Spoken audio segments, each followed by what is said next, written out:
any boisterous playground, it's easy for tempers to flare up and anger to spill over. Managing children's anger is a critical skill for all staff. Often it's down to the teaching assistants to sort this out in the heat of the moment, whether in the playground at break times or in the class so the teacher can continue teaching. In this programme, we'll follow Jackie Roberts and Valerie Vassell, two teaching assistants at Kingswood School in South London. They're going to explore some techniques for helping children manage their anger. All behaviour is difficult to deal with because you go in there blind. You could have a child that's hungry. So, of course, if you're hungry, you're going to be angry because you can't think straight. Or maybe they've been fussing and fighting with their siblings, or they went to bed late last night. Some children might just not feel like being in school today and display behaviour that is not appropriate for class and TAs. My role is to really remove the child from that class and to try and deal with it. Valerie and Jackie have come to talk to the learning mentor at the school. You're right. Yeah, thanks. Sarah Harris is experienced in helping children manage their anger, and they've come to see if any of her techniques can be adapted for their work as TAs.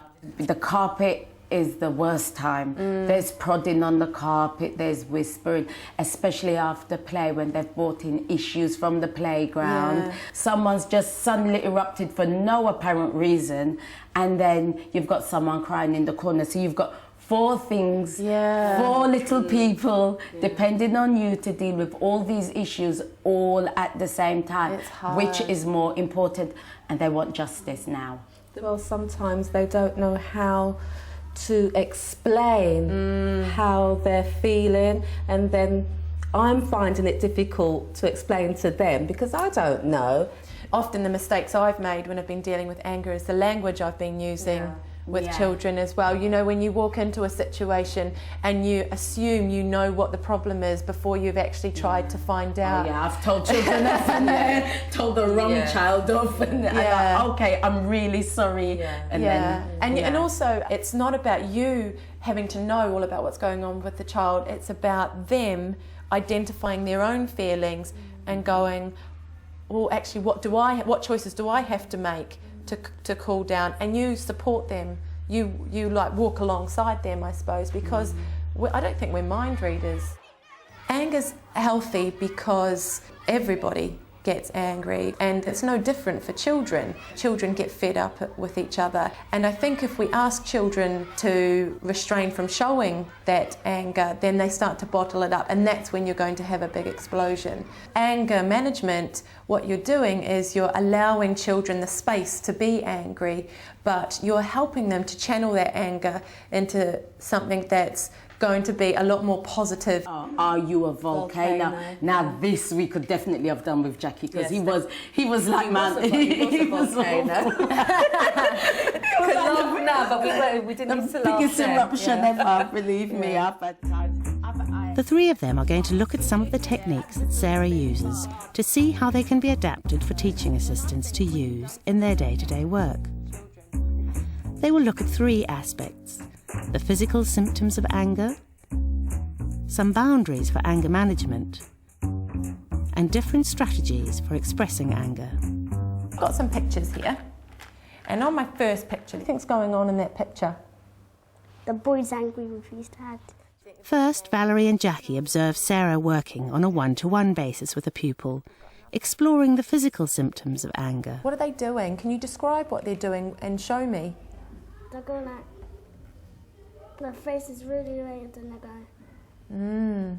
Siobhan is a child who used to have severe anger management problems. Her anger used to manifest itself in the form of shouting at her teacher, not listening to adults when they were trying to talk her through her anger, getting very wound up in the playground, hitting back at children. Is there anything else about her body that tells you that she's angry? The girl won't let the other girl play with her toys, and she's shouting at the other girl. Can you show me what she's doing with her face? Can you show me? She's shouting, isn't she? Yeah. Is there anything in these pictures that seems familiar to you that you might do that is the same when you feel angry? I'm shouting and my face gets red and I'm frowning. And I clench my fist. What the children have to do is identify which parts of their body are affected when they feel angry. For instance, some children might get really hot in their face, or some children really clench their fists. And children who have difficulty controlling their anger quite often don't make the link between, okay, I'm angry and my body physically feels different. We're going to write this on our piece of paper, but we get to add a bit of colour to it. If we were thinking of a hot face, what colour might we think of? Red. Red, yeah. It's really nice for them to have this picture in front of them and they can add colour to it and they can label it of what happens to them when they feel really angry. But when we know how our body feels when we're feeling angry, then we can start to deal with that, can't we? Having watched this session, Valerie and Jackie are going to try and use these techniques with a small group of children from their different classes. Both of them regularly run small circle time groups. They've devised some icebreaker games to start the children thinking about anger in general, before moving on to exploring their own anger and its physical manifestations. So who can tell me first what they think anger means? Nisa? When you're not happy with something. You're not happy with something.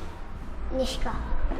Anger means when you're like physically sad and not feeling well. Anger means, yeah, when like you're getting mad and you want to punch someone in the face or something. That's what anger means. There's all different kinds of anger, yeah, but the main anger is when you really want to beat someone up. Well, I think anger is when you lose your cool and all your emotions have risen to the top like a volcano. Siobhan, when you're angry, show me your facial expressions when you're... It's important for children to be able to recognise their anger, because if they don't know what's happening to their body and they don't know the link between that and feeling angry, then you can't work with them on strategies they can use to calm themselves down. When I get angry, I explode. When I get angry, I squeeze my hands. When they recognise when I'm angry, then for, say, a child who clenches their fists, if they know that that's what they do when they're angry, then you can teach them to just let go. On this, we're going to label the different parts of the body that will tell us about the way we feel when we're angry.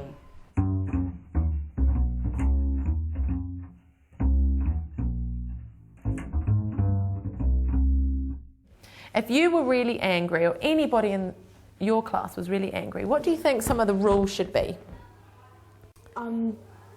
That they don't fight back, retaliate. Okay, so we could put no fighting. Yeah. Janai is a child I've been working with a while. He's also a child who had difficulty controlling his anger, and his anger came in the form of he used to get very upset when he felt an injustice. He felt like somebody had told him off, or he had been in trouble and it hadn't been him. He would get angry by kicking his chair or getting very upset and crying about what was going on. Is there anything you did with your chair or your table? Oh yeah, I banged my chair. When I was pushing my chair back in, I banged it in.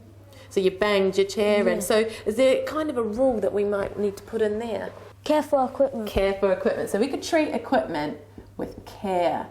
Anger rules build on the first lesson by children now know what physically happens to them when they feel angry, and by introducing the rules they know that then there's boundaries to their anger. It doesn't take away from them that they can't feel angry because they know it's okay, but then if they have rules then they need to find strategies to deal with their anger or solutions that keep to the rules. And do you think talking about it helps? Yeah. It does help. It brings your stress down. It does, it brings your stress down, doesn't it?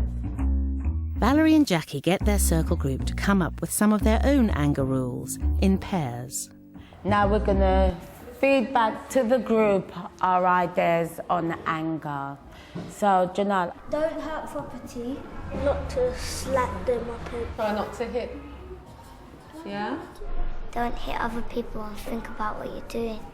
Think about your actions before you do it. Oh, I like that one. Do talk about it. Talk about your feelings. Is that what you want to say, Siobhan? Talk to someone before you hurt them.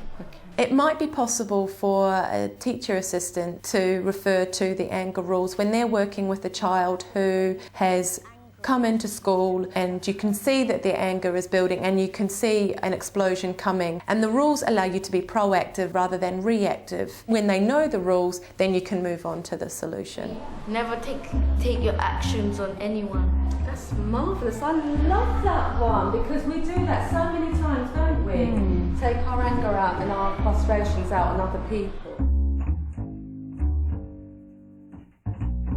If we were to come up with some things that happen to us when we're angry that are not the nice things, the things we do when we're angry that are not so nice, what kind of things would you say? Beating someone up. Okay, so beating someone up.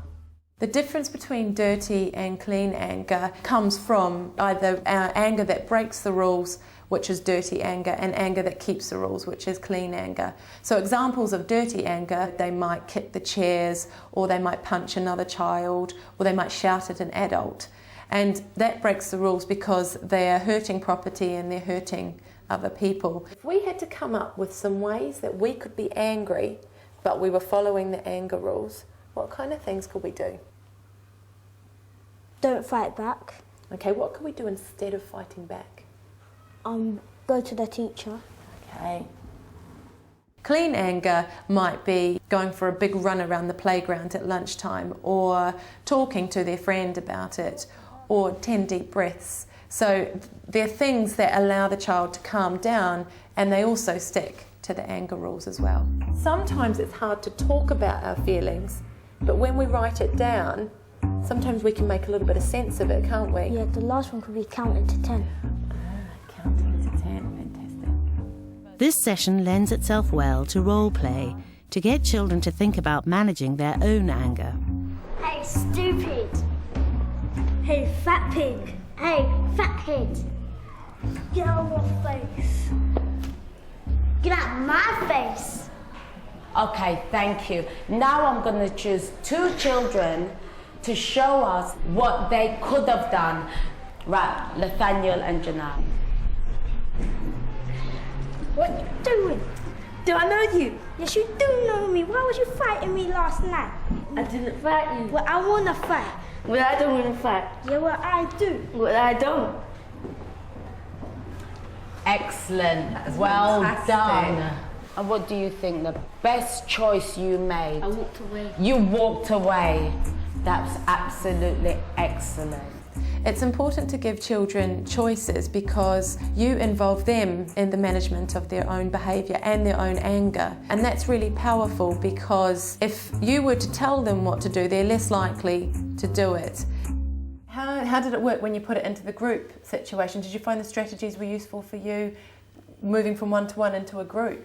I found it a lot easier than I actually thought because they fed off each other when it came to different ideas and that. And I thought also getting them to role play, which was very good for them because, you know, sometimes when you sort of put them on the spot, they tend to freeze up, but they really got into their roles, didn't fantastic. they? Yeah. Another thing that I learned was I'd always said to a child, why are you angry? Yeah. What do you have to How be often have we angry done about? that? I'm always saying that to them. But I learned today that, yeah, it's all right to be angry. It's never why you're angry, No. it's how are we going to be angry. And I learned a lot about those children.